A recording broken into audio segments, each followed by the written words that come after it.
Vamos então aqui para a nossa revista espírita. O nosso estudo de hoje são 2 artigos publicados na edição de agosto de 1858, Contradições na Linguagem dos Espíritos e A Caridade, Dissertações de São Vicente de Paula.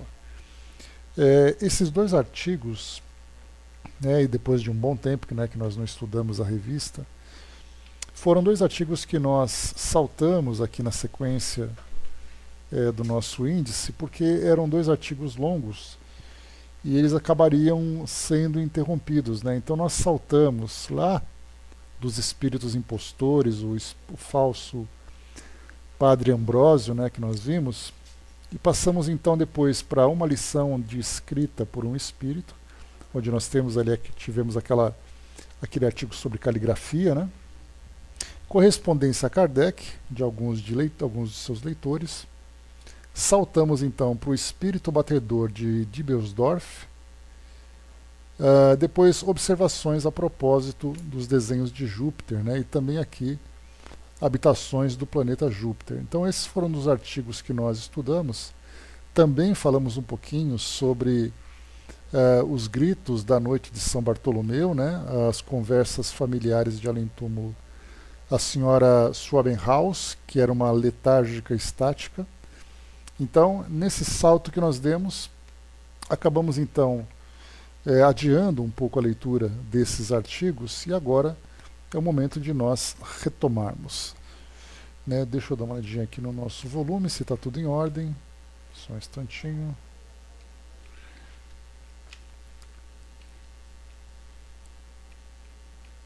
Vamos lá, tudo em ordem por aqui, Angelina.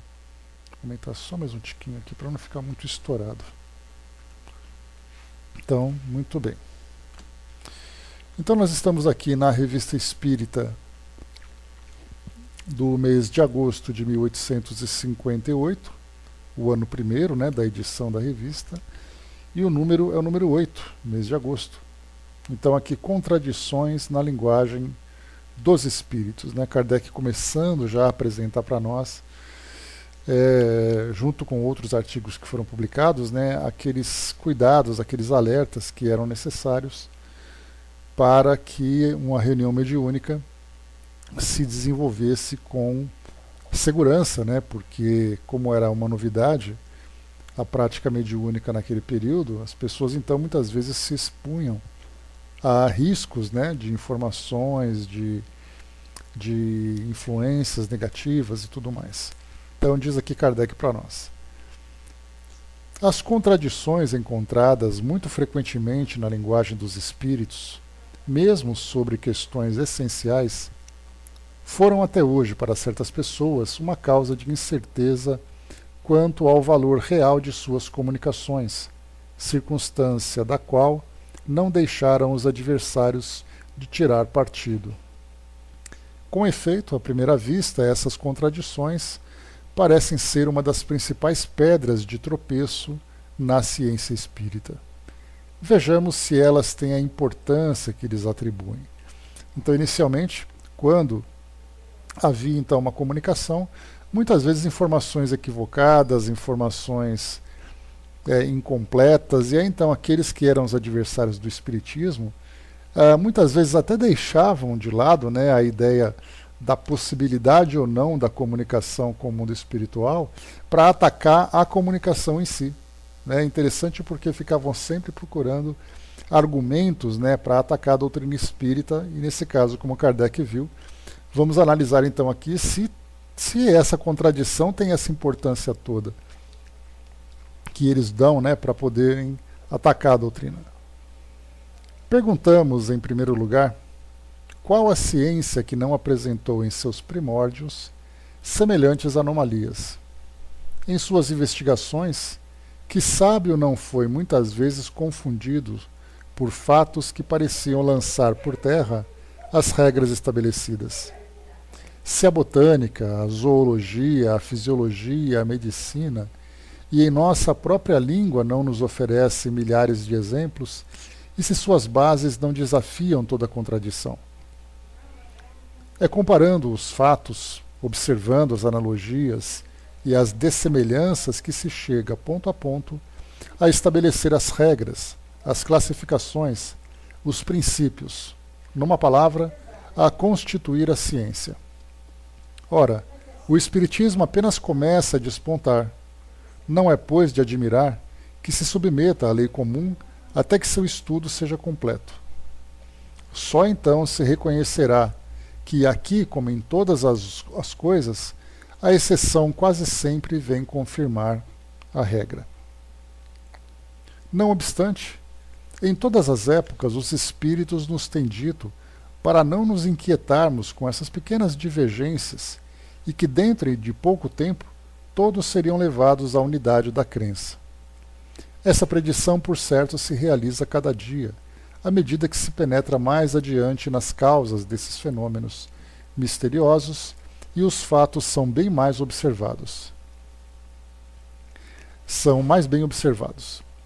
Já as dissidências que se manifestam na origem tendem, evidentemente, a enfraquecer-se. Pode-se mesmo dizer que resultam agora apenas de opiniões pessoais isoladas. Se bem esteja o Espiritismo em a natureza, e tenha sido conhecido e praticado desde a mais remota antiguidade, é fato notório que em nenhuma outra época foi tão universalmente espalhado quanto hoje. É que outrora faziam dele um estudo misterioso, ao qual o vulgo não era iniciado. Conservou-se por uma tradição que as vicissitudes da humanidade e a ausência dos meios de transmissão enfraqueceram insensivelmente. Os fenômenos espontâneos, que vez por outra jamais deixaram de produzir-se, passaram despercebidos ou foram interpretados segundo os preconceitos ou a ignorância da época, ou ainda explorados em proveito dessa ou daquela crença.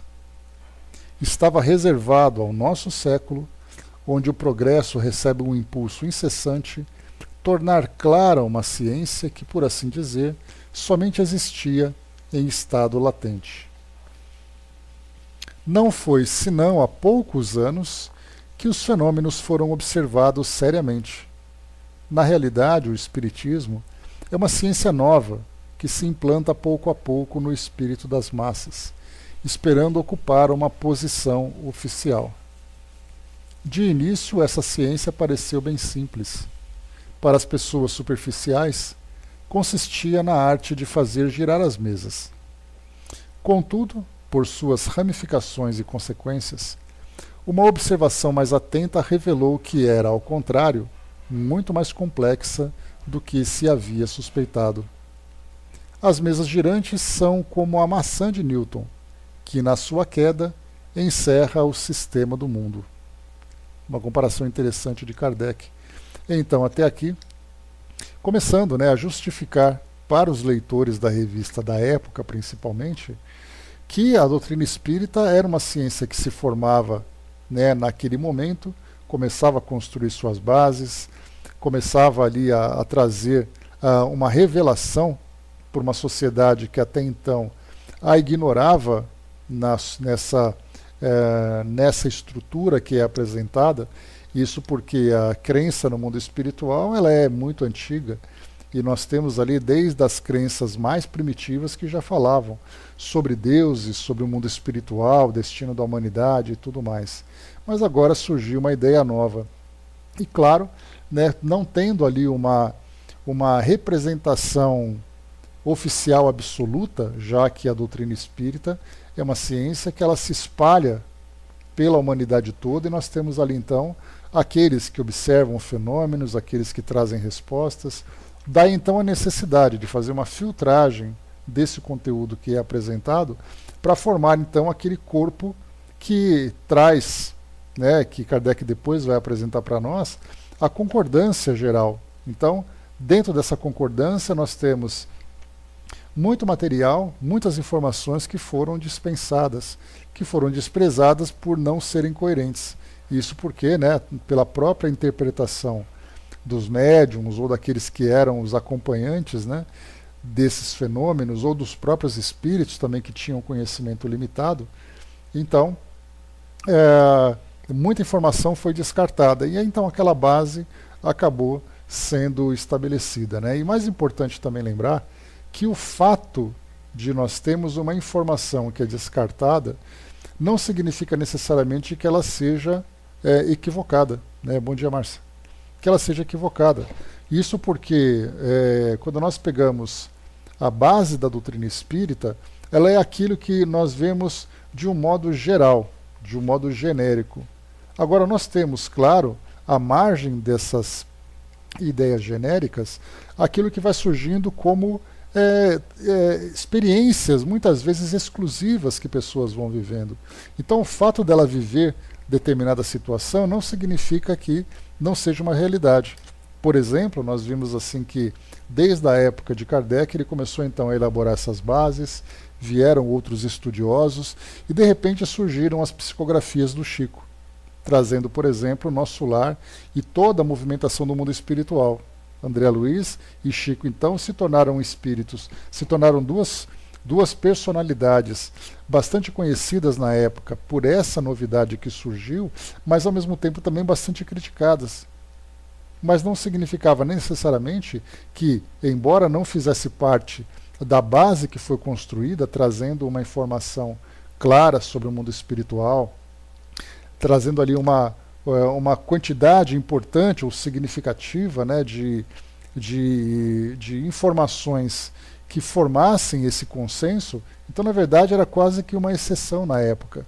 Tanto é assim que nós tínhamos, né, um pouco antes disso, uma ou outra psicografia que falava do mundo espiritual, com a mesma profundidade que André Luiz e o Chico falaram, né, que André Luiz acabava falando. Então depois de um tempo começaram a surgir outros médiums, outros espíritos que começaram a trazer essas informações, e aí então essas bases começaram a se tornar um pouco mais sólidas, né? Então já não eram mais informações que ficavam à margem, mas já se aproximavam daquela base principal.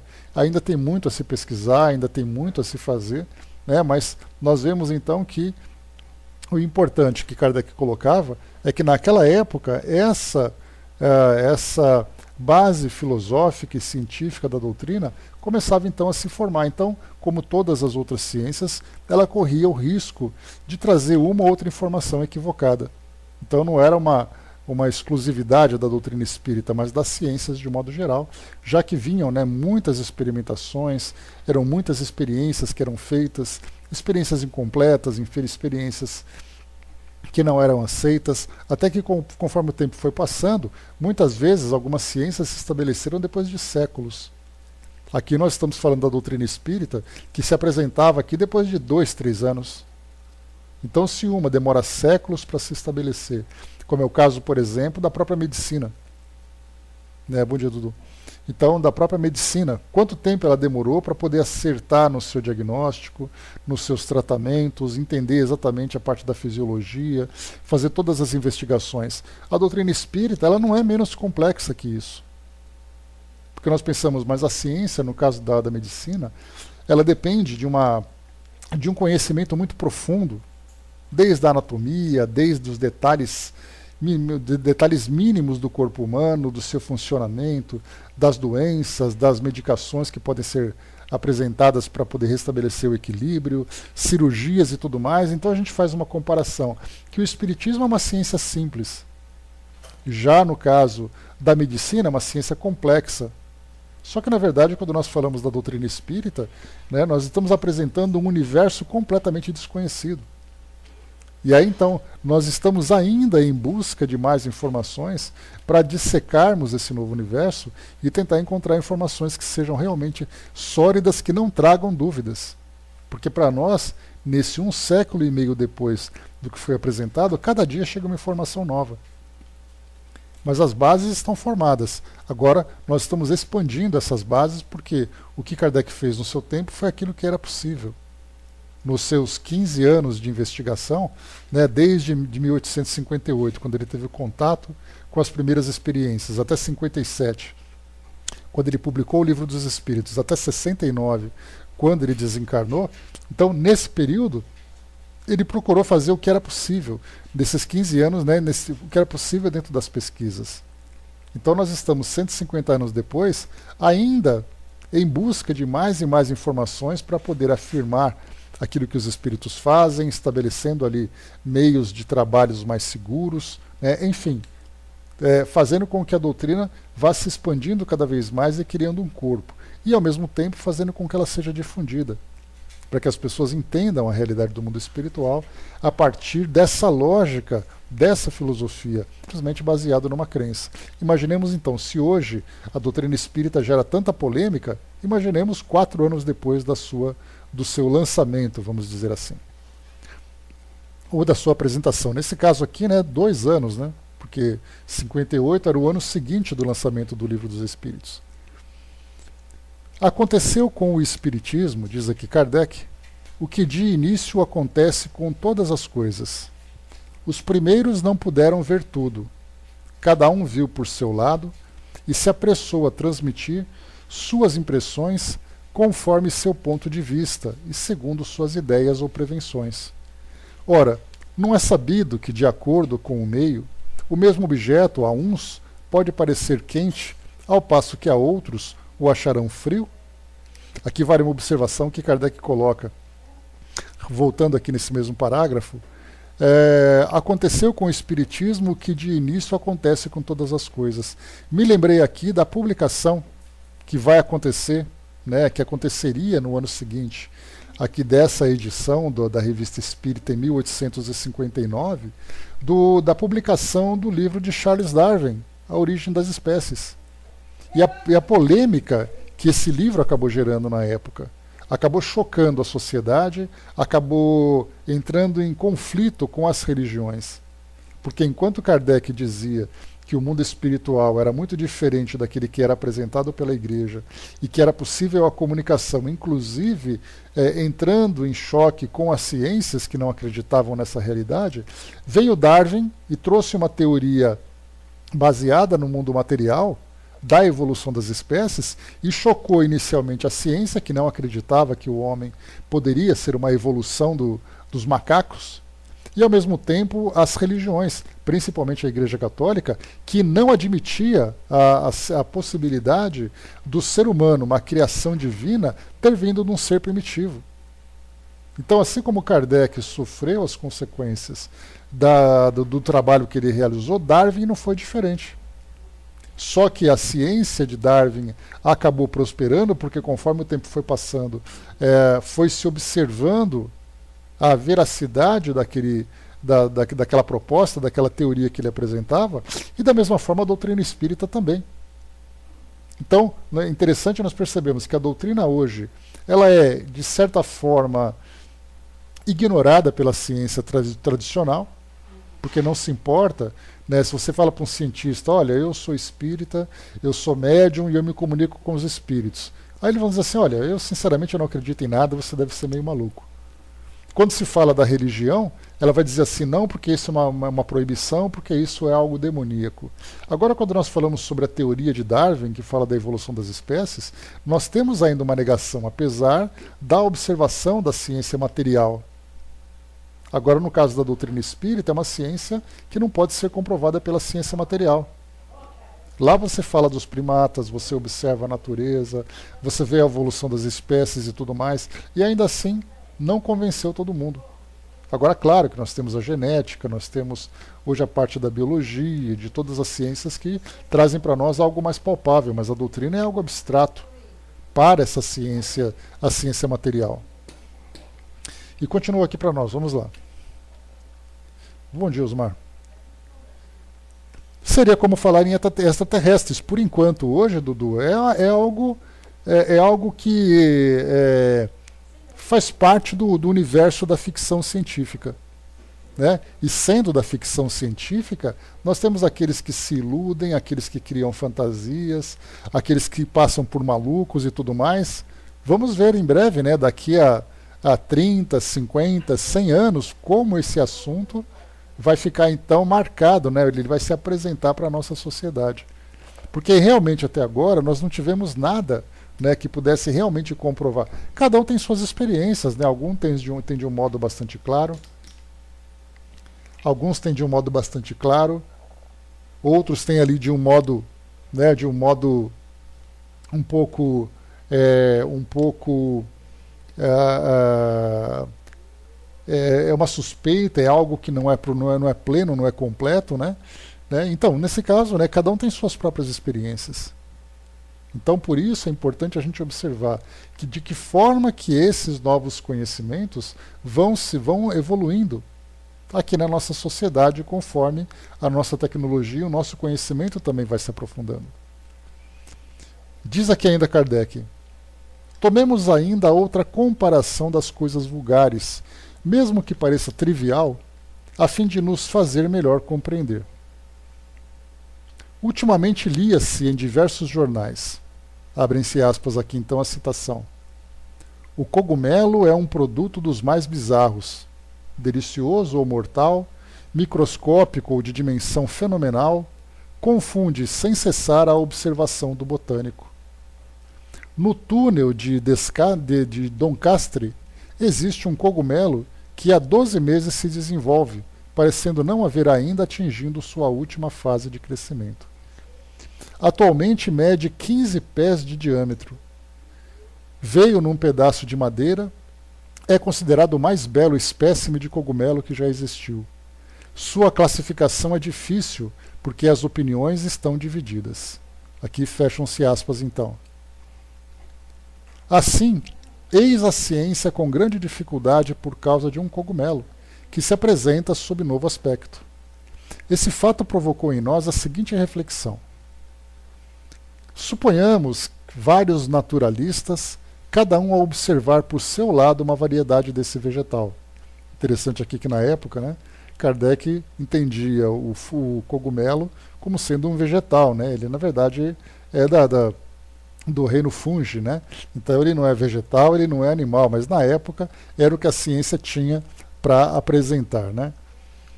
Então, suponhamos vários naturalistas, cada um a observar por seu lado uma variedade desse vegetal. Um dirá que o cogumelo é um criptógamo comestível apreciado pelas pessoas de fino paladar. O segundo, que é venenoso. O terceiro, que é invisível ao olho nu. E o quarto, que pode alcançar até 45 pés de circunferência, etc. À primeira vista, todas as asserções são contraditórias e pouco apropriadas à fixação das ideias sobre a verdadeira natureza dos cogumelos. Depois virá um quinto observador que reconhecerá a identidade dos caracteres gerais e mostrará que essas propriedades tão diversas constituem, na verdade, subdivisões ou variedades de uma mesma classe. De seu ponto de vista, cada um tinha razão. Todos, porém, laboravam em erro ao concluírem do particular para o geral e ao tomarem a parte pelo todo. Ocorre o mesmo com relação aos espíritos. Têm sido julgados conforme a natureza das relações que se teve com eles. Uns foram feitos demônios, outros anjos. Depois, por terem precipitado para explicar os fenômenos antes de que vissem tudo, cada um o fez à sua maneira, buscando-lhes as causas, evidentemente naquilo que consistia o objeto de suas preocupações. O magnetista relacionava tudo à ação magnética, o físico à ação elétrica, etc. A divergência de opinião em matéria de espiritismo origina-se, pois, dos diferentes aspectos sob os quais é considerado. De que lado está a verdade? É o que compete ao futuro demonstrar. Olha nós aqui no futuro, né? Nós somos, então, os herdeiros dessa missão de fazer com que a doutrina espírita seja vista, né, na sua forma plena. É o que compete ao futuro demonstrar, mas a tendência geral não poderia oferecer dúvida. Evidentemente, um princípio domina e reúne, pouco a pouco, os sistemas prematuros. Uma observação menos exclusiva os unirá todos a uma fonte comum, vendo-se logo que a divergência definitivamente é mais de forma do que de fundo. Aqui é fácil a gente fazer uma comparação, eu já trouxe para vocês esse exercício quando nós falamos sobre a visão da doutrina espírita, ela é muito relativa dependendo da forma como cada um se aproximou.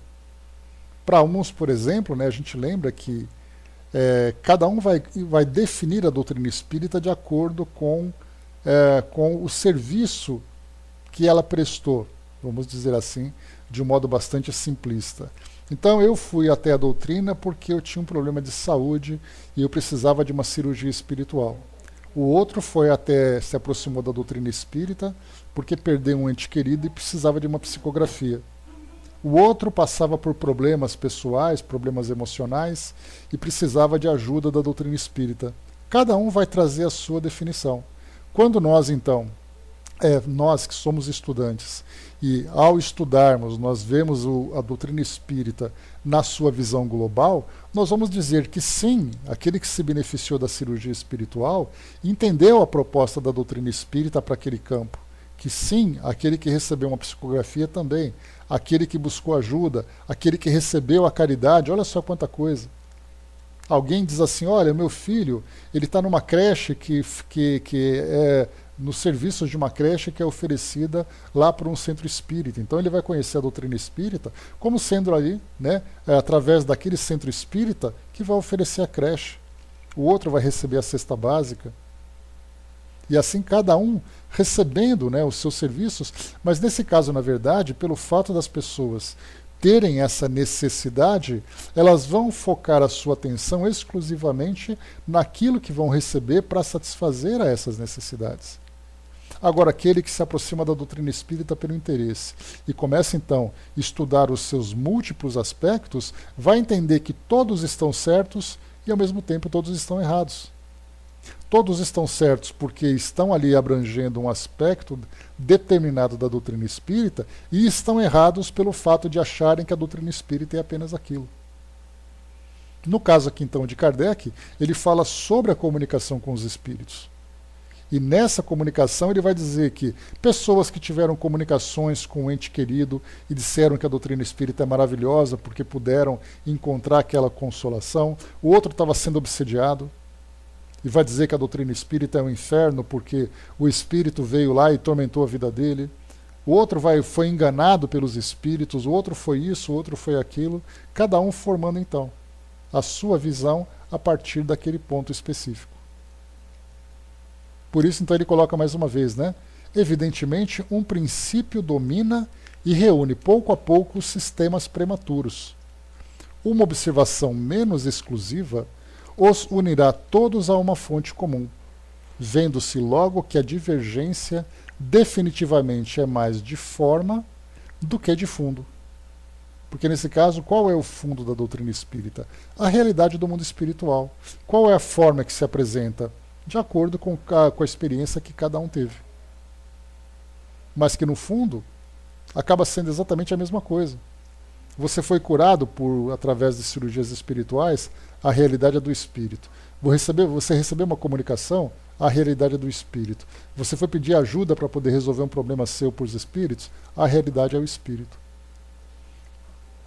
Diz aqui Kardec: compreende-se perfeitamente que os homens elaborem teorias contrárias sobre muitas coisas.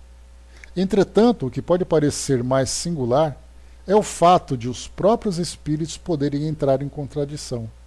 Foi principalmente isso que, no início, lançou uma série de confusão nas ideias. As diferentes teorias espíritas têm, pois, duas origens. Umas desabrocham do cérebro humano, enquanto as demais foram reveladas pelos espíritos. As primeiras emanam dos homens, que, confiando demasiadamente em suas próprias luzes, creem ter em mãos a chave daquilo que procuram, quando, na maioria das vezes, não encontram senão uma maneira para se promoverem. Nada há nisso que surpreende. Entre os espíritos, porém, seria inadmissível que uns dissessem uma coisa e os demais falassem outra, o que agora é perfeitamente explicável. A princípio, fez-se uma ideia completamente falsa da natureza dos espíritos. Foram apresentados como seres à parte, de natureza espiritual, nada possuindo em comum com a matéria e devendo tudo saber. Segundo a opinião geral, Eram seres benfazejos ou malfazejos, uns com todas as virtudes, os outros com todos os vícios, e todos, em geral, com um saber infinito superior ao da humanidade. Aqui também é a mesma coisa, né? Nós ainda vivemos esse tipo de situação. Ligeiro bom dia. Vivemos essa situação, né, naqueles que vão em busca de ajuda espiritual, acreditando que aquilo que os espíritos disserem vai ser a solução para todos os problemas. E nós vemos isso principalmente, né, nesses grupos espiritualistas que oferecem consultas espirituais. E aí então o espírito vai lá, olha, faz tal coisa que seu problema vai resolver. Vai em busca de tal pessoa porque ela vai ser o amor da sua vida. E aí então a pessoa vai, se decepciona e ela diz, tudo isso é mentira. O mundo espiritual é uma mentira. E na verdade, ela se equivocou naquele contato, naquela relação e até mesmo de acordo com os seus interesses, né, de acordo com aquilo que ela buscou. A notícia das recentes manifestações, o primeiro pensamento que brotou na mente da maior parte das criaturas foi o de buscarem um meio de penetrar em todas as coisas ocultas, uma nova maneira de adivinhação menos sujeita à dúvida que os processos vulgares. Quem poderia dizer o número dos que sonharam fortuna fácil pela revelação de tesouros ocultos ou pelas descobertas industriais e científicas que não teriam custado a seus inventores senão o trabalho de lhes desenvolver os procedimentos sob os ditados dos sábios de outro mundo? Só Deus sabe quantas desilusões e quantos desapontamentos. Que de pretensas receitas, cada uma mais ridícula que a outra, foram dadas pelos farcistas do mundo invisível. Conhecemos alguém que havia solicitado uma receita infalível para tingir os cabelos. Foi-lhe dada uma fórmula de composição, espécie de unguento que fez da cabeleira uma espécie de massa compacta, da qual o paciente teve as maiores dificuldades do mundo para se desembaraçar.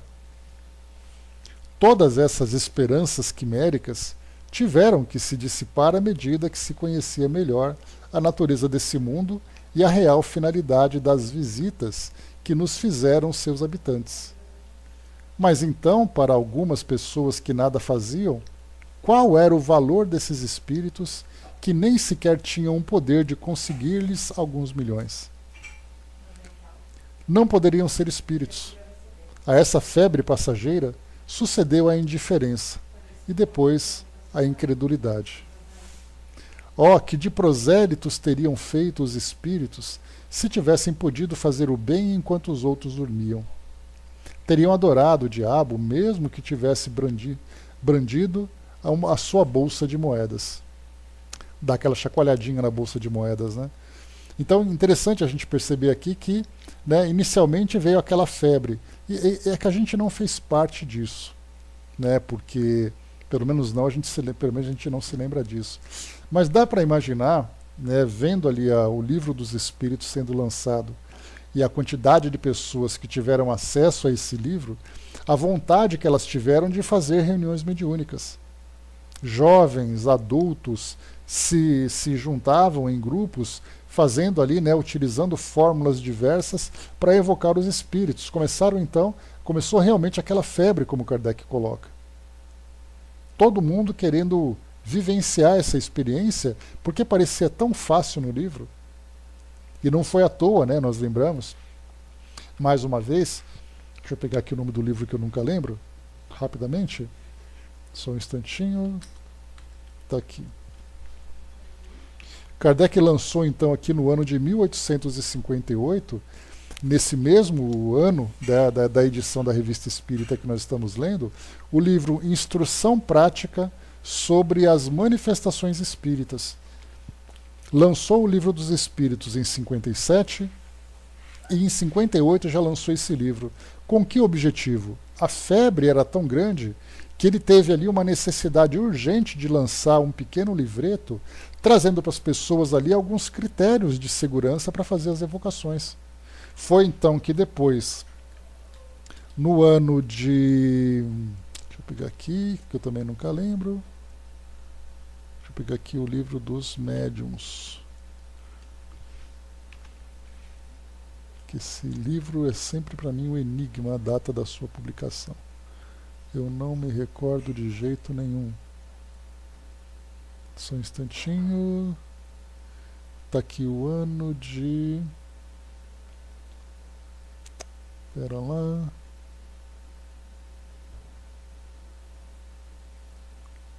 Será o Benedito, que eu não acho nem no livro, a publicação desse livro. Se vocês me ajudaram a colocar alguma coisa. Não. Espera aí que eu estou pegando aqui a data de publicação dessas obras. 61 acho que foi, eu não me recordo, não consigo me lembrar. Mas enfim, nós tivemos então em 58 a publicação desse manual prático e depois, 3 anos depois, ele lançou o Livro dos Espíritos na sua forma mais completa. Então por quê? Por causa dessa grande febre que tinha. Então, esses 3 passos, essas três etapas que Kardec observou para nós. Primeiro veio a febre passageira. Depois veio a indiferença.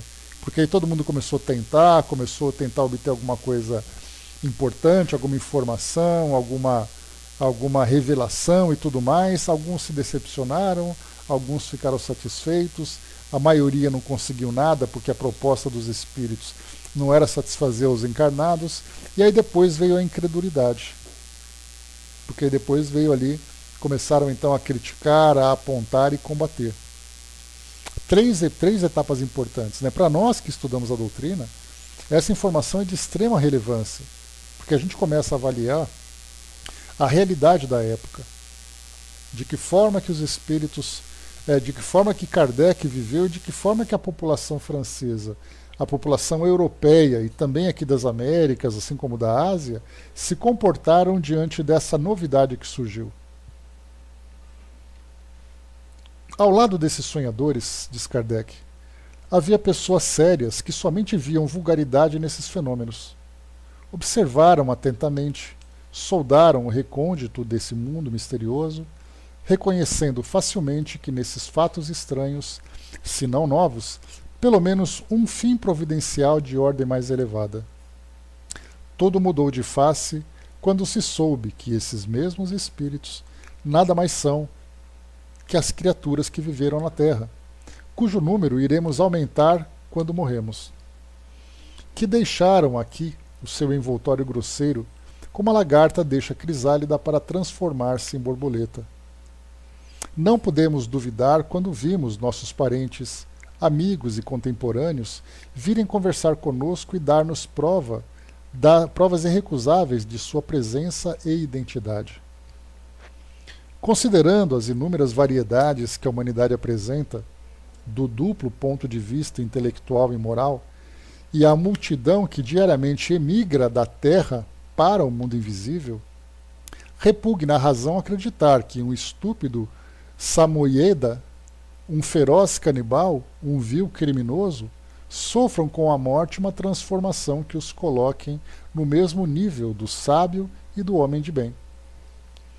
Compreendeu-se, assim, que podia e devia haver espíritos mais ou menos avançados, e desde então explicaram-se naturalmente todas essas comunicações tão diferentes, das quais umas se elevam até o sublime, enquanto outras se arrastam na imundície. E foram ainda melhor compreendidas quando se descobriu que o nosso pequeno grão de areia perdido no espaço não era o único habitado, entre tantos milhões de globos semelhantes, ocupando no universo apenas uma porção intermediária, nas proximidades da escala mais inferior, que havia, em consequência, seres mais avançados do que os mais avançados entre nós, e outros ainda mais atrasados que os nossos selvagens. Desde então, o horizonte intelectual e moral ampliou-se, como sucedeu com o nosso horizonte terrestre, quando foi descoberta a 4ª parte do mundo. Aos olhos, né, essa 4ª parte do mundo a gente lembra, né, que falando dos continentes que foram descobertos. Aos nossos olhos, o poder e a majestade de Deus cresceram do infinito do finito ao infinito. Dessa forma, ficaram explicadas as contradições da linguagem dos espíritos, porquanto se compreendeu que seres inferiores, sob todos os pontos de vista, não poderiam pensar nem se exprimir como se superiores fossem. Consequentemente, não podiam saber tudo nem tudo compreender, devendo Deus revelar aos eleitos somente o conhecimento dos mistérios que a ignorância jamais explicaria. Traçada pelos próprios espíritos e pela observação dos fatos, a escala espírita dá-nos a chave de todas as aparentes anomalias da linguagem dos espíritos. É preciso chegar, pela força do hábito, a conhecê-los, a bem dizer, à primeira vista, e poder assimilar-lhes a classe de acordo com a natureza de suas manifestações. É preciso dizer, por necessidade, a um que é mentiroso, a outro que é hipócrita, e a esse que é mau, àquele que é falacioso, etc., sem se deixar levar nem pela sua arrogância, nem pelas suas bravatas, nem pelas suas ameaças, nem pelos seus sofismas, nem mesmo pelas suas lisonjas. É o meio de afastar essa turba que incessantemente pulula à nossa volta e que se afasta quando sabemos atrair somente os espíritos verdadeiramente bons e sérios, de maneira idêntica a que procedemos em relação aos vivos. Serão seres ínfimos, votados à ignorância e ao mal para todo sempre? Não, porque tal parcialidade não se conformaria nem com a justiça, nem com a bondade do Criador, que provê a existência e o bem-estar do menor inseto. É por uma sucessão de existências que eles se elevam e deles se aproximam à medida que se tornam melhores. Esses espíritos inferiores não conhecem de Deus senão o nome. Não o veem, não o compreendem, da mesma forma que o último dos camponeses, isolado nos rincões mais distantes, não vê nem compreende o soberano que governa seu país. Se estudarmos cuidadosamente o caráter próprio de cada classe dos espíritos, conceberemos facilmente que alguns deles são incapazes de fornecer ensinamentos exatos sobre o estado de seu mundo. Se, além disso, considerarmos que, por sua natureza, alguns espíritos são levianos, mentirosos, zombeteiros e malévolos, enquanto outros ainda se acham imbuídos das ideias e dos preconceitos terrestres, compreenderemos que, em suas relações conosco, podem divertir-se à nossa custa, induzir-nos propositadamente ao erro por malícia, afirmar o que não sabem, dar-nos conselhos pérfidos ou mesmo enganar-se de boa fé, julgando as coisas conforme seu ponto de vista. Citaremos uma comparação. Suponhamos que uma colônia de habitantes da Terra, um belo dia, encontre meios de estabelecer-se na Lua. Imaginemos essa colônia composta de diversos elementos da população de nosso globo, desde o europeu mais civilizado até o selvagem australiano. Aqui lembrando, que quando ele fala do selvagem australiano, lembremos que a Austrália tinha acabado de ser descoberta pelos ingleses, ou acabado de ser encontrada. Então, chegavam lá e encontraram então os aborígenes, que eram os nativos daquela região. Por isso, quando ele fala o selvagem australiano, é porque a civilização europeia ainda não estava estabelecida na Europa, lá na Austrália. E diz aqui então, imaginemos essa colônia composta de diversos elementos da população de nosso globo, desde o europeu mais civilizado até o selvagem australiano. Sem dúvida, os habitantes da Lua ficarão emocionados e maravilhados por poderem obter junto a seus novos hóspedes informações precisas sobre nosso planeta, que alguns supunham habitado, embora não tivessem certeza, considerando-se que também entre eles alguns se julgam os únicos seres do universo. Caem sobre os recém-chegados, fazem-lhe perguntas e os sábios se apressam para publicar a história física e moral da Terra.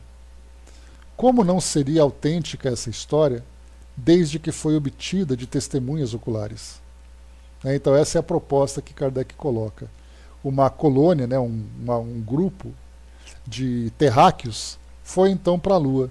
Chegando lá, os habitantes de lá, querendo conhecer o nosso planeta, começaram então a entrevistar esses novos hóspedes. E sabendo que esses hóspedes eram compostos, esse conjunto de hóspedes era composto de pessoas das mais variadas classes sociais e estados morais aqui do nosso planeta, desde o sábio até o selvagem, conforme Kardec coloca, começaram então a acreditar em tudo o que disseram. Afinal de contas, eram testemunhas oculares daquilo que viram aqui no mundo, viviam aqui no nosso planeta. Um deles recolhe em sua casa um zelandês, que lhe ensina que esse mundo é um banquete comer homens e que Deus o permite, desde que se sacrificam vítimas em seu nome. Zelandês por causa daquela região da Nova Zelândia, aquela região ali da Austrália, onde tinham os canibais. Então ele vai dizer para aqueles sábios daquele planeta que Deus permite, que é uma delícia, que é muito natural ali a antropofagia, o canibalismo. Na casa de outro, é o filósofo moralista que lhe fala de Sócrates e Platão, assegurando que a antropofagia é uma abominação condenável por todas as leis divinas e humanas. Aqui é um muçulmano que não se alimenta de carne humana, mas diz que a salvação é obtida matando o maior número possível de cristãos. Ali é um cristão que fala de Maomé, que fala que Maomé é um impostor. Mais longe, um chinês considera como bárbaros todos os demais, afirmando que Deus permite que os filhos devem ser lançados ao rio, contanto que existam em grande quantidade. Um boêmio traça o quadro das delícias da vida dissoluta das capitais. Um anacoreta prega a abstinência e as mortificações. Um faquir indiano dilacera o corpo e durante anos se impõe sofrimento para descerrar as portas do céu, de tal sorte que as privações de nossos mais piedosos cenobitas não passam de sensualidade. Em seguida, vem um bacharel, afirmando que é a terra que gira e não o sol. Um camponês dizendo que o bacharel é mentiroso, pois vê muito bem o sol levantar-se e deitar-se todos os dias. Um africano diz que faz muito calor. Um esquimó que o mar é uma planície de gelo e que só se viaja de trenó. A política não fica atrás. Uns elogiam o regime absoluto, outros a liberdade. Alguém garante que a escravidão é contrária à natureza, sendo irmãos todos os homens, já que são filhos de Deus. Outro ainda afirma que determinadas raças foram feitas para a escravidão e são muito mais felizes que no estado de liberdade, etc. Imagino os escritores selenitas bastante embaraçados para escreverem a história física, política, moral e religiosa do mundo terrestre com semelhantes documentos. Entre aspas, talvez, pensarão alguns, encontraremos maior unidade entre os sábios. Interroguemos esses grupos de doutores. Ora, um dos dois, médico da Faculdade de Paris, Centro das Luzes, garante que todas as moléstias têm por princípio o sangue viciado, fazendo-se necessário, pois, renová-lo por meio de sangrias, seja qual for a causa. Laborais em erro, meu caro confrade, replica o outro. O homem jamais dispõe de tanto sangue. Se o tirais, tira-lhe a vida. Convenhamos que o sangue esteja viciado. O que fazemos quando um vaso está sujo? Não o quebramos, limpamos. Então purgai, purgai, purgai até a extinção. Tomando a palavra, diz um terceiro: Senhores, com vossas sangrias matai os doentes, com vossos purgantes os envenenais. A natureza é mais sábia que todos nós. Deixemo-la agir e aguardemos. Se é isso, replicam os dois primeiros, se matarmos nossos doentes, vós os deixai morreis. Vós os deixai morrer. A disputa começava a se inflamar, quando um quarto, tomando à parte um selenita, e o conservando à sua esquerda, disse-lhe: não os escuteis. São todos ignorantes. Nem mesmo sei porque fazem parte da academia. Segui bem o meu raciocínio. Todo doente é fraco, portanto, sofre de fraqueza nos órgãos. Isso é lógica pura, e não me conheço mais. Sendo assim, é preciso que se lhe dê fortificantes. Para isso não tenho senão um remédio: água fria, e não passo disso. Curai todos os doentes? Sempre quando a doença não é mortal. Quando com um processo assim tão infalível, pertenceis à academia? Já postulei 3 vezes minha candidatura. Pois bem, sabeis que fui repelido por esses pretensos sábios, porque estavam certos de que eu os pulverizaria com a minha água fria? Senhor selenita, diz o novo interlocutor, puxando-o para a direita, vivemos em uma atmosfera de eletricidade.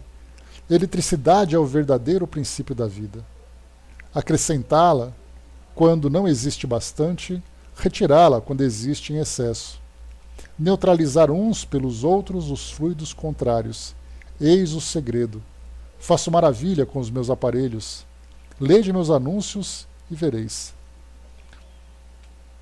Não chegaríamos ao fim se quiséssemos relacionar todas as teorias que foram contrárias, que foram sucessivamente preconizadas em todos os ramos do conhecimento humano, sem excetuar as ciências exatas.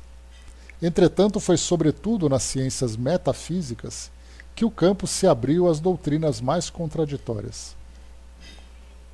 Aqui tem uma observação de Kardec, de rodapé, porque quando ele fala sobre essa questão da eletricidade, diz assim aqui no rodapé: o leitor compreenderá que nossa crítica não visa senão os exageros em todas as coisas. Em tudo existe um lado bom. O erro consiste no exclusivismo, que o sábio judicioso sempre sabe evitar. Não temos intenção de confundir os verdadeiros sábios, dos quais a humanidade se honra merecidamente, com os que exploram suas ideias sem discernimento. É desses que queremos falar. Nosso objetivo é unicamente mostrar que a própria ciência não está isenta de contradições. Se, todavia, um homem ajuizado e de espírito, por que não os haveria na Lua, comparar todos esses relatos incoerentes, chegará à seguinte conclusão muito lógica: que na Terra existem regiões quentes e frias, que em certos países os homens se devoram entre si, que em outros eles matam os que não pensam do mesmo modo, tudo para a maior glória de sua divindade. Finalmente, que cada um se pronuncia de acordo com os seus conhecimentos e exalta as coisas do ponto de vista de suas paixões e de seus interesses. Em suma, em quem acreditará de preferência? Pela linguagem reconhecerá sem dificuldade o verdadeiro sábio do ignorante, o homem sério do leviano, o que tem juízo daquele que raciocina em falso, não confundirá os bons e os maus sentimentos, a elevação com a baixeza, o bem com o mal. E dirá a si mesmo: devo ouvir tudo, escutar tudo, porque mesmo na conversa do homem mais embrutecido, posso aprender alguma coisa. Minha estima e minha confiança, porém, não serão conquistadas senão por aqueles que delas se mostrarem dignos. Se essa colônia terrena deseja implantar seus costumes e seus usos em sua nova pátria, os sábios repelirão os conselhos que lhes parecerem perniciosos e se confiarão àqueles que julgarem mais esclarecidos. Neles não vendo nem falsidade, nem mentiras, mas ao contrário reconhecendo o seu sincero amor do bem. Agiríamos de modo diferente se uma colônia de selenitas viesse cair na Terra? Pois bem, O que é dado aqui como suposição torna-se realidade no que concerne aos espíritos. Não se vê entre nós em carne e osso, nem por isso estão menos presentes da maneira oculta, transmitindo-nos os pensamentos através de seus intérpretes, isto é, dos médiuns. Quando aprendermos a conhecê-los, julgá-los-emos por sua linguagem, por seus princípios e suas contradições nada mais terão que nos deva surpreender, porquanto vemos saber em uns aquilo que os outros ignoram, que alguns estão colocados muito embaixo, ou são ainda muito materiais para compreender e apreciar as coisas de ordem mais elevada. Tal é o homem que, no sopé da montanha, não vê senão alguns passos em volta dele, enquanto o que está no alto descortina um horizonte sem limites. A primeira fonte das contradições decorre, pois, do grau de desenvolvimento intelectual e moral dos espíritos. Porém, há outras sobre as quais é útil chamar a atenção. Dirão que passamos sobre a questão dos espíritos inferiores, desde que assim o é. Compreende-se que possam enganar-se por ignorância. Todavia, como se justifica que espíritos superiores estejam em dissidência? Ou seja, estejam em discordância? Que utilizem em certo país uma linguagem diferente da que empregam em outro? Finalmente, que o mesmo espírito nem sempre seja coerente consigo mesmo. A resposta a essa questão repousa sobre o conhecimento completo da ciência espírita. E essa ciência não pode ser ensinada em poucas palavras, porque é tão vasta quanto todas as ciências filosóficas.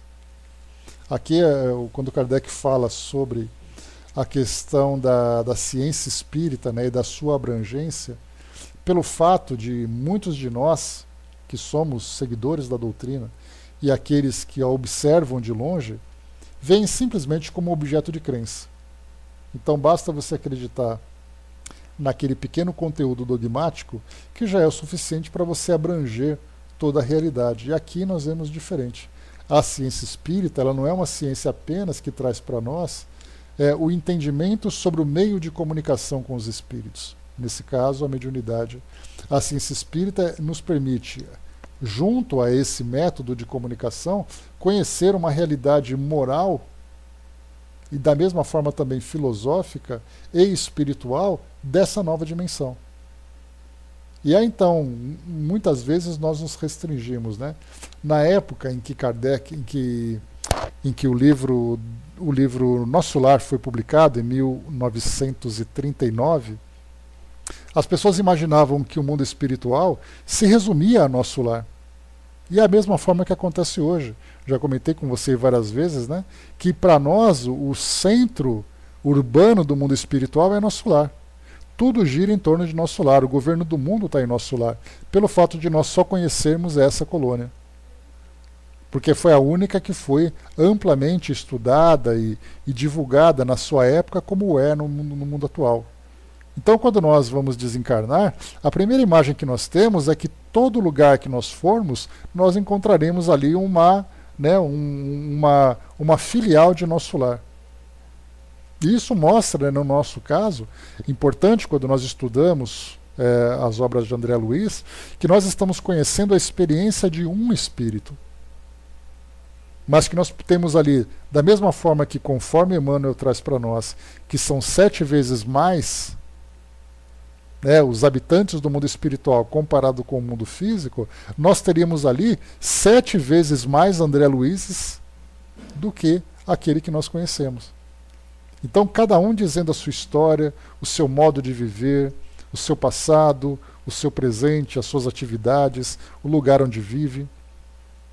Então, nós que estudamos a doutrina, ao termos contato com esses livros dos espíritos, é importante nós lembrarmos que nós estamos pegando ali um pequeno grãozinho de uma grande praia e estamos estudando esse pequeno grão, que é aquele local, a história daquele espírito, o seu ponto de vista.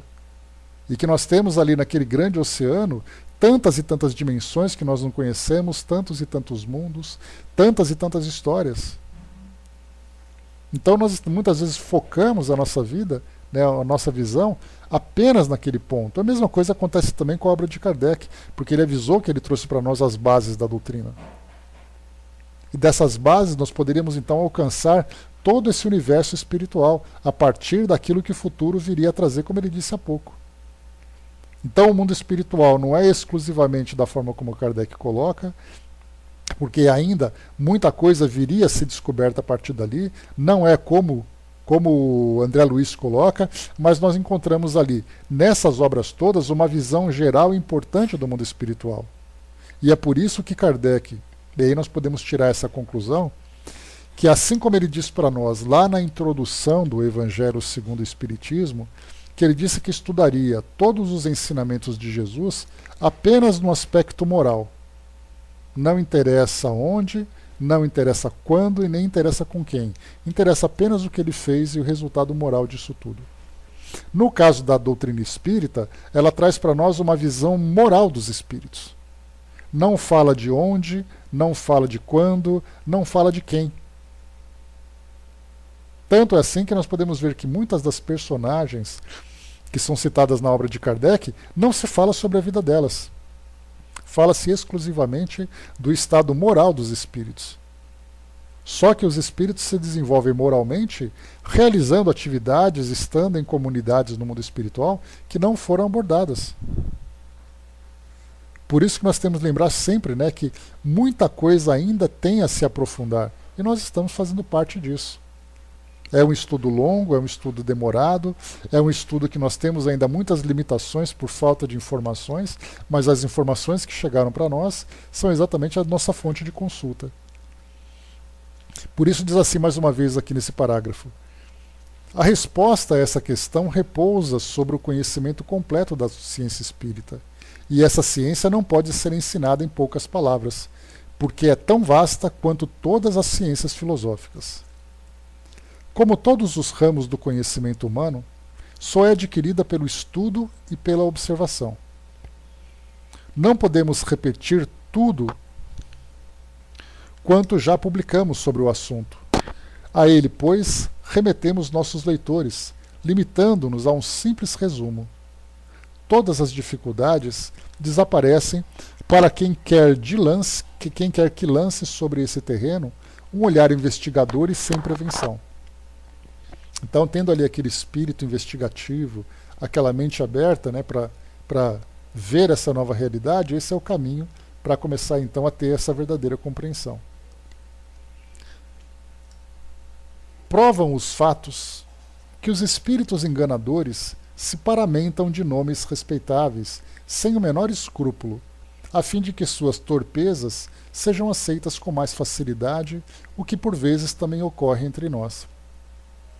Pelo fato de um espírito apresentar-se sob um nome qualquer, não significa que seja realmente aquele que pretende ser. Todavia, na linguagem dos espíritos sérios, há um cunho de dignidade com o qual não se poderia equivocar. Só respira bondade e benevolência e jamais se desmente. A dos espíritos impostores, ao contrário, seja qual for o verniz com que se apresentem, deixa sempre a cauda exposta, como se diz vulgarmente. Não há, pois, de espantoso que os espíritos inferiores, sob nomes usurpados, ensinem verdadeiros disparates. Compete ao observador procurar conhecer a verdade, o que pode fazer sem dificuldade, desde que queira compenetrar-se do que a esse respeito dissemos em nossa instrução prática, que foi exatamente o livreto que eu falei para vocês, né? Que é aqui o nosso, pegando aqui o título, Instrução Prática sobre as Manifestações Espíritas, que foi então esse livreto que Kardec publicou para orientar as pessoas que febrilmente buscavam, né, a comunicação com o mundo espiritual. Esses mesmos espíritos geralmente lisonjeiam os gostos e as inclinações de pessoas cujo caráter sabem bastante fraco e bastante crédulo para os ouvir. Fazem-se eco de seus preconceitos e até mesmo de suas ideias supersticiosas, por uma razão muito simples. Os espíritos são atraídos por suas simpatias, pelo espírito das pessoas que os chamam ou os escutam com prazer. Quanto aos espíritos sérios, podem igualmente manter uma linguagem diferente, segundo as pessoas, mas com outro objetivo. Quando julgam útil e para melhor convencer, evitam chocar muito bruscamente as crenças enraizadas e se exprimem segundo os tempos, os lugares e as pessoas. Entre aspas agora. Eis porque, dizem eles, não falamos a um chinês ou a um maometano como a um cristão ou a um homem civilizado. Jamais seríamos ouvidos. Aqui tem um tom até bastante assim contraditório, né, se comparado com o nosso mundo atual, né, porque Kardec coloca que o cristão ou um civilizado teria mais conhecimento que um chinês ou um maometano, que era um islâmico da época. Né? Então, no século XVIII, nós tínhamos ali um contexto bastante diferente. Então, era visto, né, segundo o modo de vida deles. Algumas vezes, pois, parecemos entrar na maneira de ver das pessoas, a fim de conduzi-las pouco a pouco àquilo que queremos, desde que isso possa ser realizado sem alterar as verdades essenciais. Fecha aspas aqui.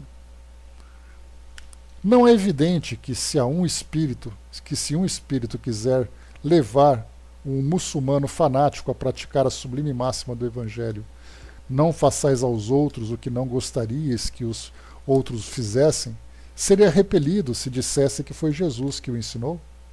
Ora, o que vale mais, deixar ao muçulmano seu fanatismo ou torná-lo bom, fazendo com que momentaneamente acredite que fora Alá que havia falado? Eis um problema cuja solução transferimos ao leitor. Quanto a nós, parece-nos que, tornando-o mais doce e mais humano, seria ele menos fanático e mais acessível à ideia de uma nova crença do que se lhe quiséssemos impor pela força. Né? Então, o que Kardec coloca aqui de um modo bastante claro para nós, né, trata desse ponto fundamental, né? Ou seja, falarmos na linguagem daquele que é o nosso interlocutor, segundo as suas crenças, de uma forma que seja aceitável e não simplesmente impor a nossa visão. Então, principalmente no que diz respeito a esse campo filosófico, a esse campo moral, não importa quem é o mensageiro, o que importa é a mensagem. Então, o que Kardec coloca aqui, quando ele fala do muçulmano fanático, mais uma vez a gente vê assim uma linguagem, uma colocação de uma perspectiva, né, cristã europeia do século XIX, né, muito diferente dos tempos atuais, né? Embora nós encontremos ainda esse radicalismo em todas as áreas, na verdade, né? Mas se vai falar de uma mensagem nobre, por que chocar a crença daquele que nos ouve? Diz aqui ainda para nós: quanto a nós, parece-nos que, tornando-o mais doce e mais humano, seria ele menos fanático e mais acessível à ideia de uma nova crença do que se lhe a quiséssemos impor pela força. Há verdades que, para serem aceitas, não podem ser lançadas no rosto sem uma certa precaução. Quantos males teriam os homens evitado se sempre houvessem agido assim? Como se vê, os espíritos também tomam precauções quando falam. Nesse caso, porém, a divergência está no acessório e não no principal. Induzir os homens ao bem, destruir o egoísmo, o ódio, a inveja, o ciúme, ensinar-lhes a praticar a verdadeira caridade cristã, eis para eles o essencial. O resto virá em seu devido tempo. E tanto pregam pela palavra quanto pelo exemplo, quando se trata de espíritos verdadeiramente bons e superiores. Tudo neles respira doçura e benevolência. A irritação, a violência, a aspereza e a dureza de linguagem, mesmo que seja para dizer coisas boas, jamais denotam um sinal de verdadeira superioridade.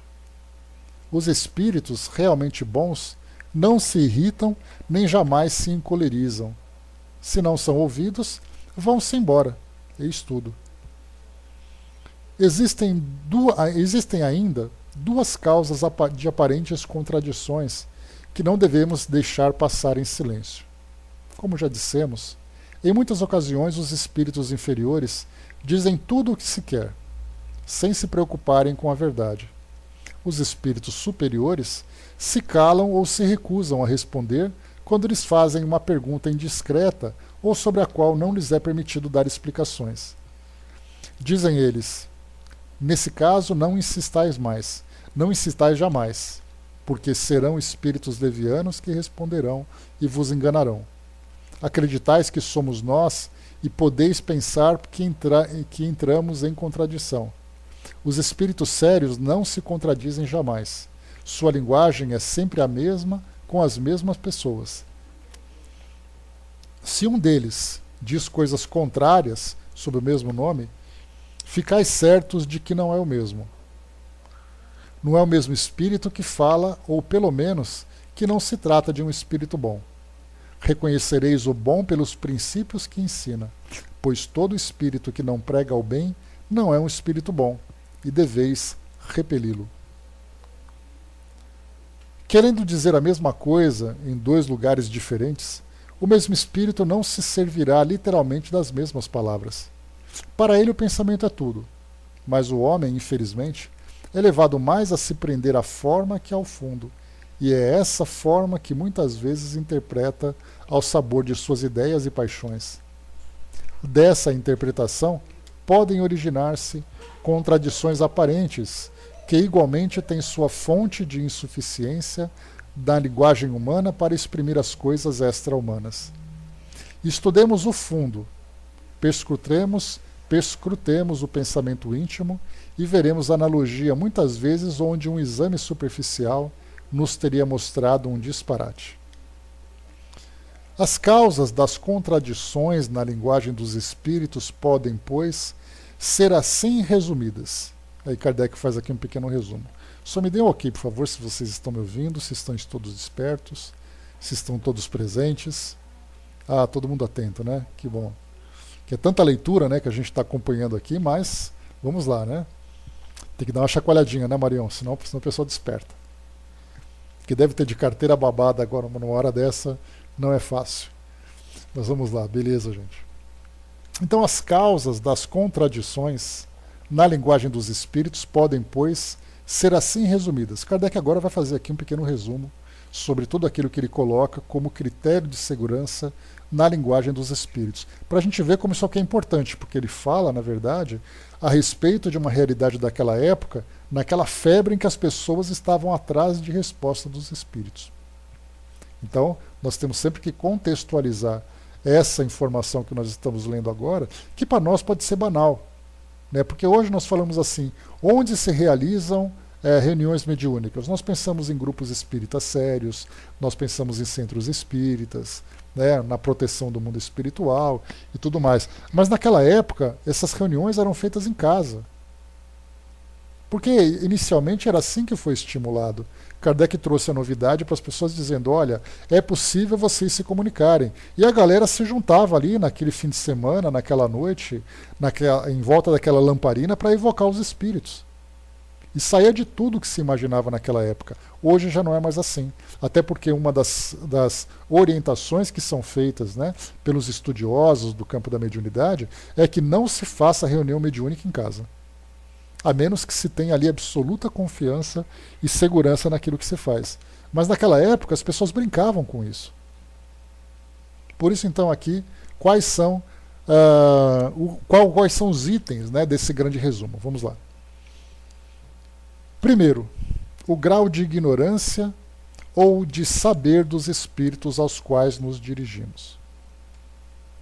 Segundo, o embuste dos espíritos inferiores, que, tomando nomes sob empréstimo, podem dizer por malícia, ignorância e maldade o contrário do que disse a Lures o espírito cujo nome usurparam. Então o espírito bom fala alguma coisa num lugar, um outro espírito com esse mesmo nome fala uma coisa completamente diferente num grau moral inferior. Terceiro, os defeitos pessoais do médium podem influir sobre a pureza das comunicações e alterar ou modificar o pensamento do espírito. 4. a insistência para obter uma resposta que um espírito recusa dar e que é transmitida por um espírito inferior. Então, se fizer isso, vai simplesmente se submeter ao risco, né? Vai se expor ao risco de receber uma resposta equivocada. Quinto, a própria vontade do espírito que fala segundo os tempos, os lugares e as pessoas, e pode julgar conveniente não dizer tudo a toda a gente. Então o espírito sábio sabe exatamente o que, quando e a quem dizer as coisas. E quando vai dizer, sabe o modo como vai dizer. Sexto, a insuficiência da linguagem humana para exprimir as coisas do mundo incorpóreo. Então, se um espírito diz alguma coisa que para nós a princípio é incoerente, nós vamos analisar o contexto, analisar o espírito que está dizendo aquele conteúdo e poderemos perceber que muitas vezes ele diz algo com uma comparação que não condiz com a nossa realidade. Isso porque falta expressões na linguagem humana para exprimir aquilo que diz respeito ao mundo espiritual. Sétimo, a interpretação de cada um pode dar a uma palavra ou explicação conforme suas ideias e preconceitos, ou o ponto de vista sob o qual encaram as coisas. Cada um, então, faz a sua interpretação. Cada espírito também faz a sua interpretação. E diz assim, as dificuldades são tantas que não se triunfa a não ser por um estudo longo e assíduo. Aliás, jamais dissemos que a ciência espírita era uma ciência fácil. O observador sério, que se aprofunda em todas as coisas com maturidade, paciência e perseverança, capta uma porção de matizes delicados que escapam ao observador superficial. É através desses detalhes íntimos que ele se inicia nos segredos dessa ciência. A experiência ensina a conhecer os espíritos, como ensina a conhecer os homens. Acabamos de considerar as contradições sob o ponto de vista geral. Em outros artigos trataremos de pontos especiais mais importantes. Então, finalizamos por aqui esse nosso artigo. Longo, né? Páginas e páginas aqui para a nossa leitura, né? Então, mas deu para ter uma ideia da importância dessa colocação de Kardec, dessas orientações, para aqueles grupos daquela época. No nosso caso é a mesma coisa, né? Nós podemos hoje, embora não tenhamos as nossas reuniões acontecendo assim com a frequência que acontecia naquela época, nós temos, por exemplo, os livros que são publicados, as mensagens que chegam para nós nas redes sociais, psicografias que as pessoas postam, né, que receberam de pessoas famosas, principalmente. Quem não se lembra, né, da Maria Rita, que era esposa de Roberto Carlos, daquele garoto, né, do João Hélio, que acabou desencarnando com aquela violência, dos Mamonas Assassinas, que também foram publicados, de outros grandes nomes, né, que ficaram famosos na mídia, alguns deles principalmente em grandes tragédias que acabaram desencarnando. E aí então essas publicações chegam, aí colocam data, colocam o nome da instituição e o nome do médium. E aí depois vem ali os centros espíritas, como aconteceu com o João Hélio na época, o garotinho lá do Rio de Janeiro, que disseram que foi o médium do Leon Denis que recebeu.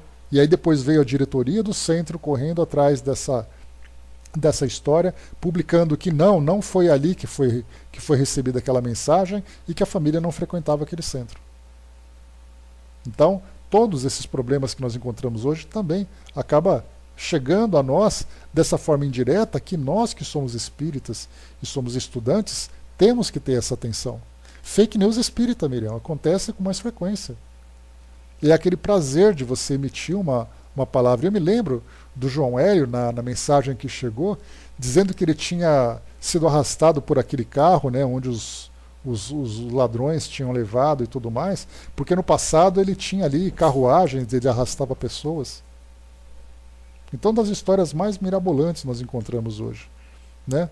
André colocou: o Zap está cheio de mensagens falsas, e o mais grave é repassar sim. Então, para nós, isso também, embora nós não tenhamos, mais uma vez, contato direto com as reuniões mediúnicas, nós recebemos o tempo todo essas informações que vão chegando. Cabe a nós agora saber o que fazer com ela. Vários colegas me mandaram mensagem perguntando, né, o que você acha disso? Né, de tal mensagem. Aí eu vou ler a mensagem e tal. Quem sou eu para fazer alguma avaliação, né? Mas eu leio e dou minha opinião. Eu falo: olha, essa informação aqui está meio meio assim, meio ali, meio aqui, meio ali, né? Então a gente fica meio inseguro, fica meio suspeito, por que aquele espírito ia publicar uma mensagem e jogar na internet para o mundo inteiro saber.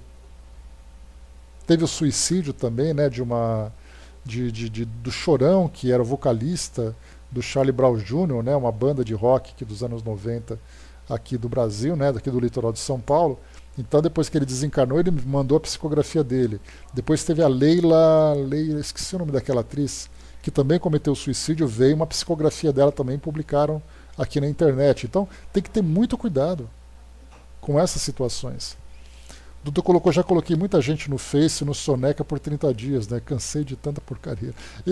Não, Leila Diniz, Dudu, é aquela antiga, né? Que morreu assassinada, que estava grávida, na década de 60, 70, eu acho, né?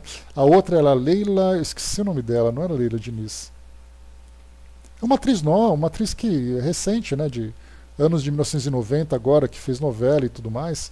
Aí depois ela começou a fazer filmes pornográficos e depois ela cometeu suicídio e deixou uma carta. Leila Lopes, obrigado, El. E ela deixou uma mensagem dizendo que a vida para ela tinha perdido sentido.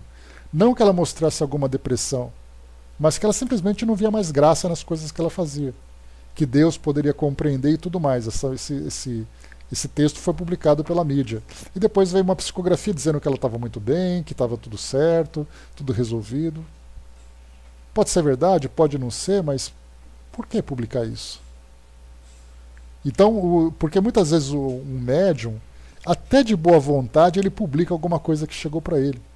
Que ele fica empolgado, né? Poxa, olha só, recebi a psicografia de fulano, as pessoas precisam saber disso.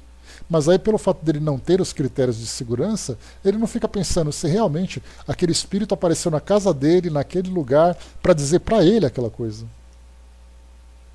Então, quer dizer, muito, por mais reconfortante que seja uma mensagem de um espírito querido, um espírito famoso que sofreu e tudo mais, né, que desencarnou e depois traz para nós, por mais reconfortante que seja, é importante a gente ter esse critério de analisar esse conteúdo. Mas enfim, né? Sim, muitas incoerências. Imagina quantas, né, Dudu? Porque ainda mais esses médiums, no caso do Chico, do Divaldo, do Raul, na época em que ele estava ativo, né, nas psicografias, como esses médiums eram assediados. E os espíritos permitiam, né, porque é assim, olha, você é o médium, nós não vamos envolvê-lo numa redoma. É você que tem que criar, né, a sua própria estrutura e você se proteger desse assédio. E aí você recebe, olha com cuidado e tudo mais. Então a gente vê, né, que essa mensagem, esse artigo de Kardec, aparentemente não muito útil para nós na atualidade, porque ele dizia para aquelas pessoas daquela época, naquele contexto, nós vemos agora como isso pode ser aplicável no nosso momento atual. Nós não sabemos, não filtramos a mensagem na origem, mas nós recebemos depois indiretamente e podemos fazer essa filtragem pós-produção. Né? Então é importantíssimo para nós termos esse critério de segurança. Né? E lamentamos, obviamente, aqueles que se empolgam demais e ficam repassando essas mensagens. Né? Então, muito bem, pessoal, fechando por aqui o nosso estudo de hoje. O próximo artigo que nós vamos estudar será a caridade pelo Espírito São Vicente de Paulo, que foi recebido na Sociedade Espírita Sociedade Parisiense de Estudos Espíritas, na sessão de 8 de junho de 58. Também é um artigo. Aqui agora vai ser um estudo mais moral, né? Mas será o nosso próximo tema, então, o segundo artigo do